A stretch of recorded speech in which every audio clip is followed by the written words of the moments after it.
Dr. Walpole joined the heart group at St. Thomas Hospital in 1988. He received his BS degree from the University of Georgia in 1977. He received his Doctor of Medicine from the Medical College of Georgia in 1981, and he completed his internal medicine internship and residency at Vanderbilt University in 1984 and a cardiology fellowship at Emory University in 1988.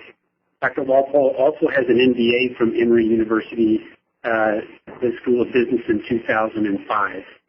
Dr. Walpole is board certified by the American Board of Internal Medicine. He's a fellow of the American College of Cardiology.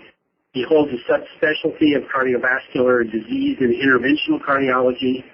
Dr. Walpole served as managing partner and president of the Heart Group at St. Thomas Hospital in Nashville, Tennessee for 10 years, and he is currently serving as the Chief of Cardiac Services at St. Thomas Hospital. We are very privileged to have him speak to us today. Dr. Walpole, it's all yours. Thank you, Nathan. I appreciate it very much. This is a very exciting and interesting time to be in medicine with all the changing rules. What we hope to do today is give you some of the tools that we think are helpful in negotiating some of the problems that we as cardiologists are going to have to deal with over the next number of years. Burn Healthcare has been gracious in creating this suite of webinars for us today, and my colleagues who will follow me in the next 4 sessions will talk to you about their experiences. We will also hear some very mature, more complex models from some of them.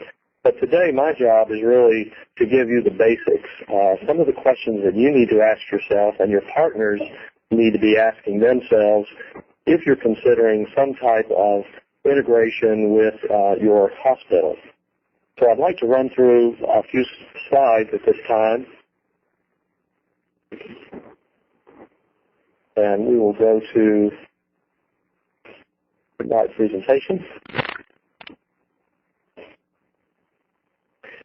So the first step I'd like to take is just to talk to you a little bit about why do anything. Cardiologists by nature are very individualistic. We don't like to work for other people. We like to work for ourselves. We like to govern ourselves as a rule. And so it really is not our nature to consider selling our practices to anyone else. But there are a number of factors that we're dealing with now in the 21st century that maybe we didn't have to deal with 20 years ago. We all are very familiar with the rising cost of private practice, both in salaries, in materials, rent, and all the other things that make our costs go up. I think we're all becoming even more familiar nowadays with the changes in reimbursement. And these changes have really been occurring to us over the last several years.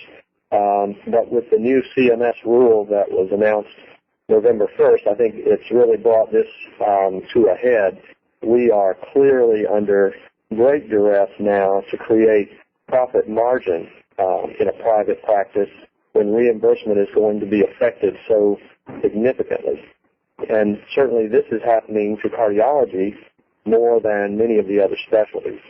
So I think it's a very important time that we think about these things and consider how we're going to go forward. Another factor that's playing into this whole milieu now is the discussion on healthcare reform. We obviously don't know where this is going to go at this point.